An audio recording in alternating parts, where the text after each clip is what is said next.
everyone. Welcome to Chapter 15, Release from Incarceration. First half of this lecture, we're going to focus on parole. Parole is a conditional release from prison, but not from legal custody. You are still under control of the state or federal government. There are restrictions on the person who is on parole, and the sentence that they were originally serving in prison is still hanging over their heads, right? Only people convicted of felonies are eligible for parole. If you haven't been convicted of a felony, your conditional discharge is called probation, which we've already spoken of. But parole is generally something that occurs after you serve some time in prison. The parole board is an autonomous body that's part of the corrections appointed by a governor. So the state decides how big the parole board is, 3, 5, 6, 7 members. And then the governor appoints the people who are part of the parole board. In some states, the parole board is appointed by the Commission of Corrections, or the state judge, or the governor, or a combination of the three.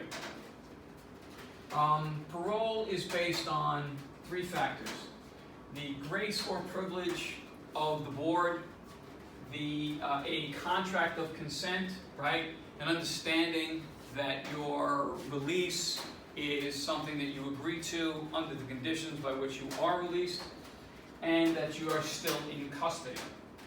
Important point to remember is most incarcerated individuals will be released at some point during their life unless they die in prison. And that is a very small amount of people who die in prison, some in the neighborhood of 5 to 10%. So what should happen to these people? What should happen to them in prison that makes them prepared when they come out of prison? What happens to the incarcerated person when they are released? These are factors that have to concern us as intelligent, educated adults, because they are going to be living in our communities. The number of people who have been paroled over the last 35 years has quadrupled. There are 4 times as many people on parole now than were 35 years ago. And that is both a good and a bad thing, depending on how you look at it. To think that many people are in custody is something that's a little daunting. But to think that many people have been released from prison and are giving a chance outside of the 4 walls of a cell is something that's somewhat encouraging. Parole evolved from European and Australian theories. In Europe, it originated in Ireland, and what they would do is you would get arrested, you would be sentenced to prison, and you would be given an alternative sentence. And the alternative sentence generally involved leaving, right? We talked about the principle of transportation, but that was often part of the parole, right? They didn't call parole at the time, but the conditional discharge. And you would end up going to a land that was colonized somewhere else, and you would end up being an indentured servant there, working a period of years on a farm, working a period of years in a mine, and once your time was served, you'd be released completely. That was their idea of parole. We've taken that idea to the United States, and we now have conditional discharge in parole here, again in the 1800s. Parole impacts the prison population. The amount of people that they release reduces the prison population. The people that they turn down keeps high numbers in the prison population. It affects plea bargains, right? So let's take the idea of the crime of robbery. There are 3 separate levels of robbery in New York State. You have robbery 1st degree, robbery 2nd degree, robbery 3rd degree.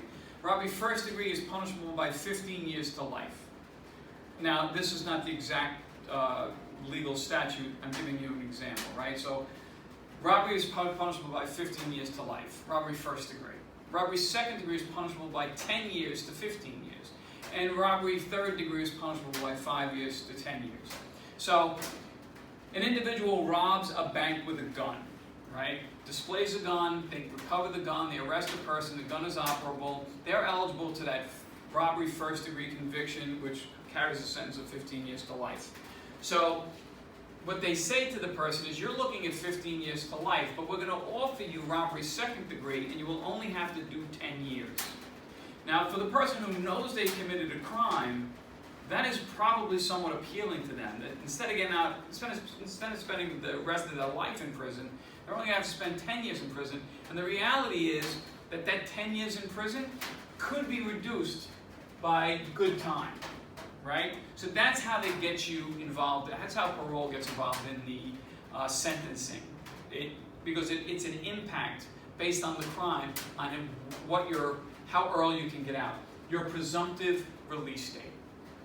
The time of the sentence, the length of time in your sentence, is also impacted by parole. Because you get that 5 to 15 year sentence or 5 to 10 year sentence, and they say the minimum is 5 years, but if you go in for 5 years and you never do anything that gets the attention of the corrections facility or the corrections officials, time starts being calculated off of that. And I don't know how the exact calculation goes, but it's something in the neighborhood of 1 day for every month of good time, right? So to have 12 years in prison, you can get 12 days off. 12 months in prison, you can get 12 days off, right? So over the course of a full 10-year sentence, it's 120 days. That's not the exact figures either, but it's something to that nature where every day, every month, every year you're good, you get time off your sentence. So that 5 years isn't really 5 years, right? That's how it shortens your prison sentence. The average stay in prison before parole is 2.5 years, so 30 months, right? That's the average stay in prison before you are released. Mechanism for release, discretionary, it's the assessment of the individual's readiness. The corrections officer says, you've been here, you haven't had any bad time. How's your sentence? How far along in your sentence? And if you're eligible by law to be paroled, they can recommend that you go before the parole board. The mandatory minimum, the mandatory release is a calculation of time, right? The minimum amount of sentence, minimum length of stay for your sentence, minus good time. And that's that calculation where you get the 5 years, but you've got all good times, so they can take a full year off or something like that, depending on how the calculation goes. And that's how they can calculate presumptive release date, right? So, probation, part of a sentence or a change of sentence. So, what happens is you go to prison, you're sentenced to prison, and this is how shock incarceration works.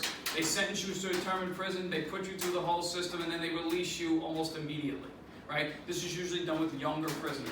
Shock incarceration is to scare them, but ultimately release them in the hope that they learn their lesson. Statistical research says that this does not work, right? Other conditional releases that are connected to parole, work furlough, they've arranged to get you a job, or you've arranged to get a job, so they allow you to leave to work as a prison. Halfway houses, where you're living someplace where you are under monitoring of some kind. And home supervision, where they check in on you, you have a bracelet, or every day you have to call from a landline to prove that you're home, something like that. The expiration of your release is the maximum sentence is reached. A few years ago, a person who was arrested and sentenced, convicted of manslaughter first degree for murdering a family on Easter Sunday on Palm Sunday was called the Palm Sunday Massacre. He killed 8 members of the family. He was convicted and sentenced to 49 years in prison. And he did 49 years, so they couldn't keep him in prison anymore, even though he killed 8 people. And when he was released, there was a little bit of an uproar about it out in the community. The decision to release is it's designed to allow parole boards to release individuals to conditional supervision, right? So the decision, essentially what they do is they want to assess your readiness. They're supposed to be, the person who's paroled is supposed to be ready to live free. And that is often at the discretion of the parole board, right? So you don't get to the parole board unless the corrections department recommends you, but then when you get there, they have full discretion. The criteria that they are considered include the offense that you committed, and many times it's based on the amount of violence that was involved. Your current demeanor towards your crime and towards your own family. So do you have a connection with your family? Will you be able to have connections in the outside world, connection into the society, the community, that will help you not offend, because it is one of the factors to help you not offend. But your demeanor towards your crime, right? Around the same time that the Palm Sunday Massacre person was released, a person who was convicted of killing 2 New York City police officers in the 1970s was also released. I'm sorry, it was the 1980s. He was also released. He had also been charged in a killing in San Francisco of a police officer out there. And he had been in front of the parole board several times. And when he went in front of the parole board, he basically said, I'm a freedom fighter, so there's nothing I need to apologize for. I'm trying to fight for the freedom of my people. And so he was denied parole. And somehow, some way, he was convinced that he wasn't going to get parole. And so he went parole in front of the parole board in 2018 and said, hey, you know what, I'm sorry of the loss of these people to their families, and showed some contrition, and they released him. Now, there are cynics out there who say, hey, he only said that to get out of jail. And there are other people who have said that, he recognized that even though he was a freedom fighter, that he still had done some harm. I can't tell you what was in the man's heart. All I know is he was released. He was in his mid-70s. The previous adjustments to freedom. Have you been paroled before, and were you able to thrive or succeed while you were out on the street? If you had trouble in the past, they're going to want to see what the difference is that says that somehow you're going to be handled better this time. Your physical, mental, and emotional health. Not just your physical, mental, and emotional health while you're inside, how will it be outside? So if you have the physical, mental, and emotional health to handle freedom, right, they consider that's great, right, that you're going to be able to succeed, right? Are you going to see the doctors, the clinicians, the social workers, whoever is going to be responsible for helping you adjust? And what is prison doing to you, right? Is if you're seriously ill and they have to have treatment in a correctional facility in the prison, that costs money, and it costs more money while you're incarcerated than it does when you're not incarcerated. And so sometimes they want you to get that treatment, they want to release you so you can get that treatment on the outside, and therefore it's overall cheaper for the state, right? And the adequacy of the parole plan. Whatever your history is, what is the conditions? Do you have to check in with your parole officer every day or every week? Do you have to have a job? Do you have to be home? Do you have a curfew? Do you have to be home at a certain time? Maybe you have to be home on the weekends because that's potential to get into trouble if you're working the other times. Do you have to be home other than going for your physical, mental, emotional health treatments? If you are in some sort of substance abuse program and some sort of counseling, all of those things will factor in to whether or not they feel like the plan that is in place for you is strong enough to help you succeed in the outside world, right? And these are the guidelines, right? The guidelines that decide your parole, or that the parole board has to use to consider releasing you, and also your behavior in prison. Were you violent in prison? Were you a member of a gang? How was your demeanor towards the authority in the prison, the guards and the warden? But ultimately, the main question always is, will your release jeopardize the public? If the answer to that is yes, you probably are not getting out. If the answer to that is no, the odds of you getting out have increased. But mind you, increased. That even with this is not a set in stone type of a thing. There are considerations, and the board will make a decision. Thank you.